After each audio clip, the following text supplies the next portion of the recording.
360 degrees. Please like, share and subscribe Giant Media AP and Telangana. So మనతో ఉన్నారు doctor Shanka Paparao గారు, ఎండి pulmonology, అలాగే యూఎస్ఏలో diabetes మీద డిప్లొమా కూడా చేసి ఉన్నారు.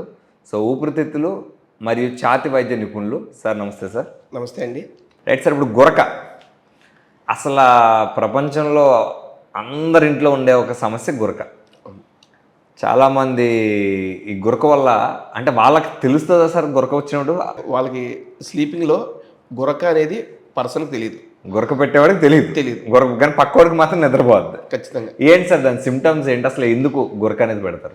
గురక అనేది అప్పర్ ఎయిర్వే రెసిస్టెన్స్ సిండ్రోమ్ అండి. అంటే మనకు శ్వాస తీసుకునే దారి రెసిస్టెన్స్, అంటే ఈ రాపిడి వలన ఈ సౌండ్ వస్తుంది, గురక సౌండ్. సో అది కొలాప్స్ అయిపోతుంది. ఒబేసిటీ ఉన్న వాళ్ళకి కానీ, ఈ అప్పర్ ఎయిర్వే కొంచెం వీక్గా ఉన్న వాళ్ళకి కానీ కొలాప్స్ అయిపోతుంది. కొలాప్స్ అయిపోవడం వల్ల శ్వాస తీసుకున్నప్పుడు, శ్వాస వదిలినప్పుడు ఆ సౌండ్ వస్తుంది, అదే గురక. సో అప్పర్ ఎయిర్వే రెసిస్టెన్స్ సిండ్రోమ్లో ఉన్న ఒక క్లస్టర్ ఆఫ్ డిసీజెస్లో అబ్స్ట్రక్టివ్ స్లీప్ యాప్నియా ఒక వింగ్, ఒబేసిటీ హైపోవెంటిలేషన్ ఒక వింగ్, ఇవన్నీ కూడా ఒక సిండ్రోమ్ మాదిరి. సో గురక అనే పర్సన్కి గురక ఉంది అంటే దానికి మనం ఒక స్కేల్ ఉంటుంది, స్టాప్ బ్యాంగ్ అని.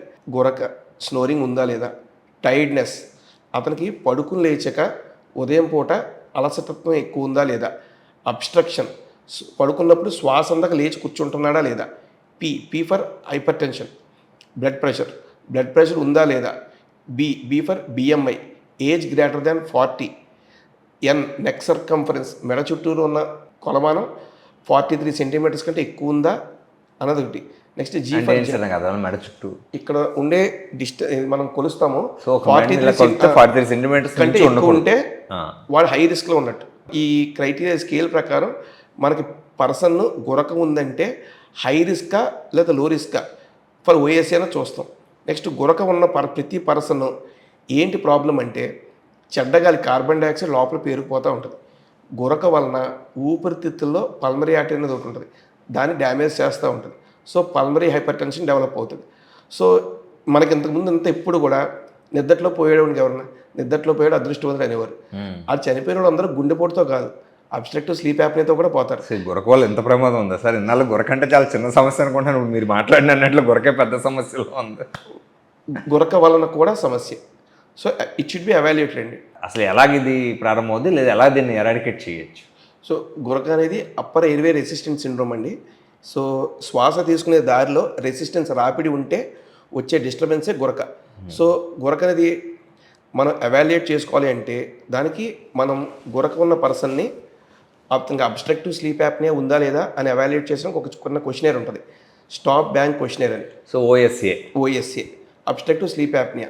నెక్స్ట్ ఇంకొకటి వచ్చేసరికి ఒబేసిటీ హైపోవెంటిలేషన్ సిండ్రోమ్, ఓహెచ్ఎస్. వాళ్ళు అధిక బరువు ఉండడం వలన ఊపిరితిత్తులు పెద్దవకుండా ఈ పొట్టలు నొక్కేసి డయాఫ్రమ్ని, దాన్ని చెడ్డగాల్ని లోపల ఉండిపోయేలా చేస్తుంది. సో ఈ రెండు కూడా ఈ స్నోరింగ్లో ఉన్న రెండు సెగ్మెంట్స్ ఆఫ్ డిసీజెస్ అన్నమాట.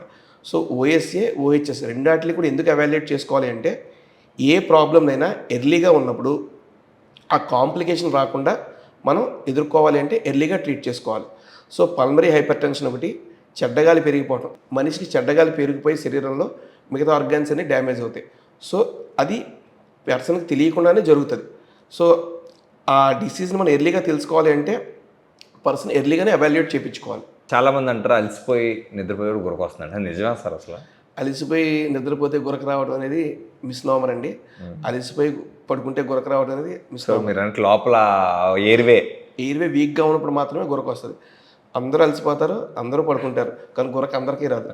అంటే ఈ విషయం తెలియక ఇప్పుడు ఇన్నాళ్ళు ఏంటంటే సాధారణంగా జనరల్గా ఇంట్లో ఉండే సిమ్టమ్స్ ఎలా ఉంటాయంటే అలసిపోయి గురక పెడుతున్నాడు. ఇప్పుడు దీనికి రెమెడీ ఏంటి సార్? స్నోరింగ్కి రెమెడీస్ వచ్చేసరికి ఈ మౌత్ డివైజెస్ కొన్ని ఉంటాయండి. ఈ టంగ్ వెనక్కి పడిపోకుండా కొంచెం ఫిక్సేషన్ డివైజెస్. నెక్స్ట్ మనిషి పడుకునే పొజిషన్స్ని కొంచెం మార్చటం.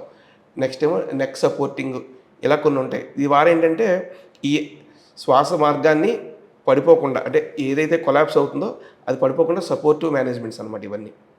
సో ఇప్పుడు చాలా ఇంట్లో గురక వల్ల పక్క వాళ్ళు ఇబ్బంది పడతారు కదా సార్. ఇప్పుడు వీళ్ళందరూ ఈ వీడియో చూస్తే గురక ఇంకా ఆగదా తగ్గదా అనే భయంలో ఉంటారు. ఇప్పుడు వాళ్ళకి ఏం చెప్పాలి సార్ మనం? సో గురక అనేది ఫస్ట్ ఎవాల్యుయేట్ చేయించుకోవాలండి.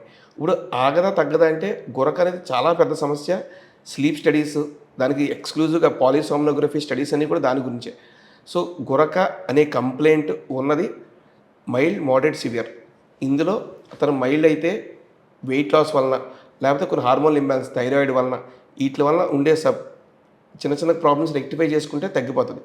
లేదు అంతకు మించి లెవెల్ అయితే హీ నీడ్స్ ఎక్స్టర్నల్ సపోర్ట్. ఇంకా హై లెవెల్కి వెళ్తే ఇంకా దానికి క్యూర్ ఉండదు. క్యూర్ అనేది ఇంకా ట్రీట్మెంట్ అనేది ఇంకా కంటిన్యూస్ పాజిటివ్ ఎయిర్వే ప్రెషర్ అని చెప్పి మెషిన్స్ ఉంటాయి, ఆ మెషిన్స్ పెట్టుకుని పడుకోవాలి. గురక కనపడినటువంటి ఒక పెద్ద సమస్య మనుషుల్లో.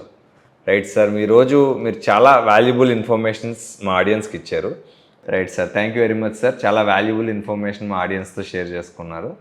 సో ఈ జాగ్రత్తలన్నీ వాళ్ళు పాటిస్తారని, ఏదైనా అవసరం అయితే మిమ్మల్ని కూడా సంప్రదిస్తారని ఆశిస్తున్నాను. Right sir, thanks. మా వీడియోస్ మీకు నచ్చినట్లయితే లైక్ చేయండి, కామెంట్ చేయండి, షేర్ చేయండి. మా జైంట్ మీడియాని సబ్స్క్రైబ్ చేసుకోండి.